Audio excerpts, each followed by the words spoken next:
ओम नमो भगवते वासुदेवाय। कार्तिक महात्म्य के 13वें अध्याय में हमने देखा कि जलंधर और शिव जी के बीच युद्ध प्रारंभ हो गया है।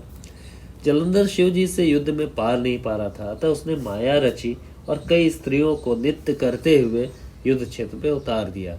शिव जी उसकी माया से मोहित हो गए और वो खुद भी नृत्य करने लगे। अब 14वां अध्याय। नारद जी बोले कि हे राजन, इस प्रकार जब जलंधर ने देखा कि शिव जी उसकी माया में फंस गए हैं तो उसने महादेव का वेश धारण किया और मां पार्वती के पास पहुंच बैठा। पार्वती जी की सुंदरता को देखकर जलंधर कामांध हो उठा।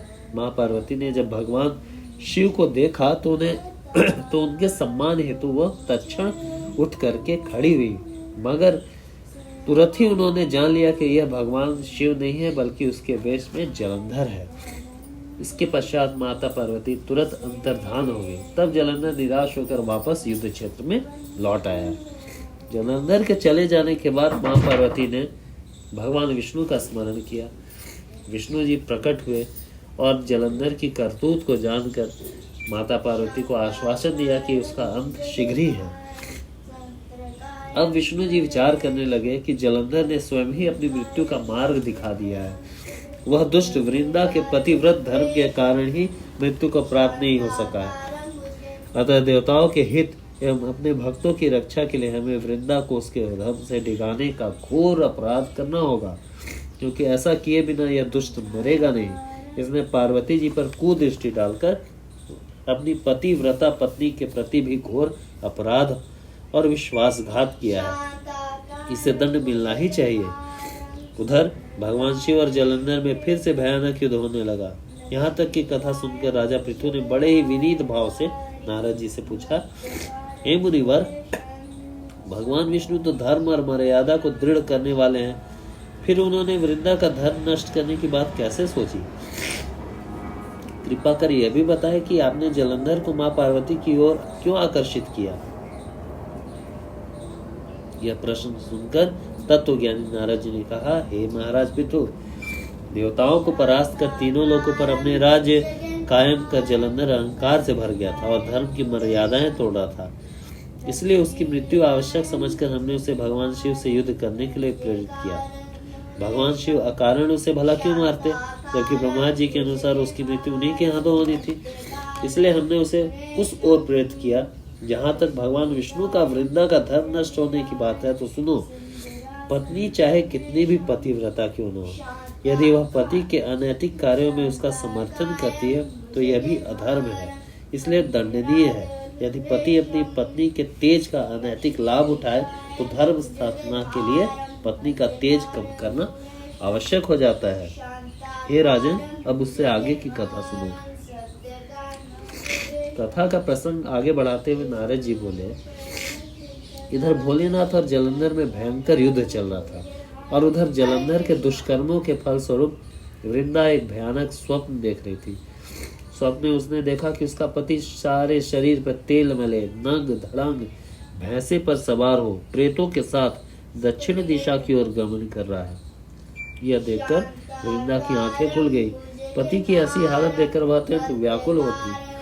पति की ऐसी हालत देखकर व्याकुल हो हुए मन की शांति के लिए वह वन वन भटकने लगी। जब वह वन में विचर रही थी तो उसने सिंह मुख वाले 2 राक्षस देखे।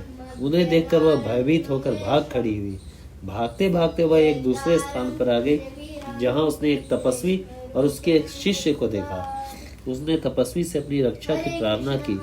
उनकी विनय सुनकर तपस्वी ने उस दिशा में देखा जिधर से वे दोनों राक्षस भागे चले आ रहे थे। तब एक हुकार में ही उसने उन्हें भगा दिया। वृंदा ने चैन की सांस ली और तपस्वी से बोली, हे महामने, मेरे पति जलंधर तथा महादेव में घोर युद्ध हो रहा है। कृपा कर बताए कि इस युद्ध में विजय किसकी होगी? आप तो सर्वज्ञ हैं, आप यह भेद अवश्य ही जानते होंगे। उसकी प्रार्थना सुनकर मुनि ने आकाश की ओर देखा। इसी समय 2 बंदरों ने वहां आकर मुनि को प्रणाम किया।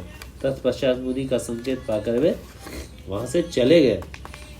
कुछ देर के बाद वे दोनों आकाश मार्ग से आए और दैत्यराज जलंधर का सिर और धड़ वहां लाकर डाल दिया।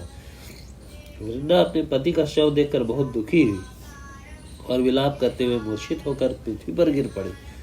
तपस्वी ने अपने कमंडल से थोड़ा जल लेकर उस पर छिड़का तो उसकी चेतना लौट आई और वह चेतना लौटते ही पुनः विलाप करने लगी। बोली, हे मुनि, मैंने जिस पति के लिए इतना पूजा अर्चना किया, मेरे जिस पति ने तीनों लोकों को जीत लिया, जिसे स्वयं विष्णु भी पराजित न कर सके, ऐसा वीर पुरुष महादेव के हाथों कैसे मारा जा सकता है?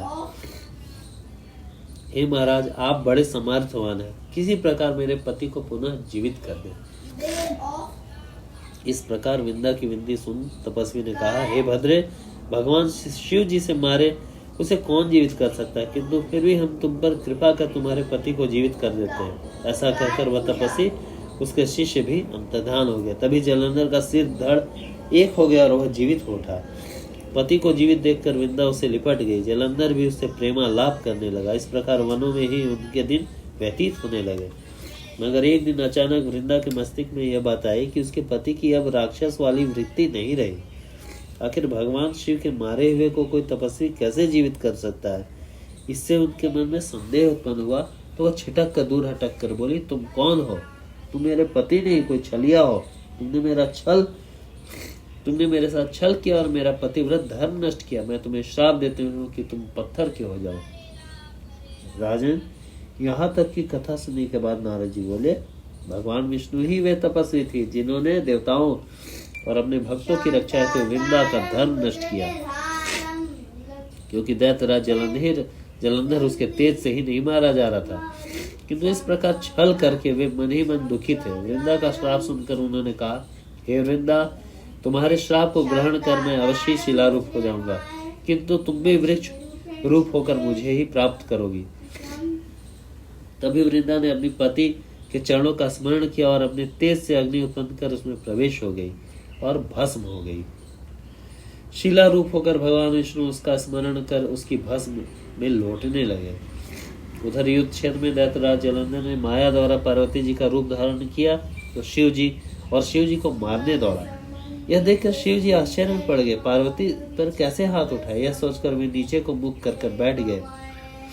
तब जलंधर ने उन पर अनेक बाणों से प्रहार किया। इस प्रकार शिव जी को राक्षसी माया से ग्रस्त देखकर भगवान विष्णु तुरंत वहां आए और शिव जी को उसकी राक्षसी माया का बोध कराया। तब सचेत होकर प्रलयंकारी भगवान शंकर वेग से राक्षसों पर टूट पड़े। उन्होंने ऐसी भयंकर बाण वर्षा की कि छोटे मोटे राक्षसों के बिसात ही क्या शुंभ और निशुंभ भी भयभीत होकर रण क्षेत्र से भाग खड़े हुए। तब शिव जी ने उन्हें श्राप देते हुए कहा, तुम युद्ध क्षेत्र से भागे हो, इसलिए पार्वती के हाथों मारे जाओगे। इधर वृंदा का पतिव्रत धर्म भंग हो जाने से जलंधर का बल समाप्त हो रहा था। इस प्रकार सभी देवताओं के तेज से बने सुदर्शन चक्र द्वारा भगवान भोलेनाथ ने उसका वध कर दिया। सुदर्शन चक्र के प्रहार से जलंधर का सिर कटकर भूमि पर गिर पड़ा। तब जलंधर का तेज शिव में, वृंदा का तेज पार्वती में समा गया। इस प्रकार हमने 14वें अध्याय का अध्ययन किया। ओम नमो भगवते वासुदेवाय।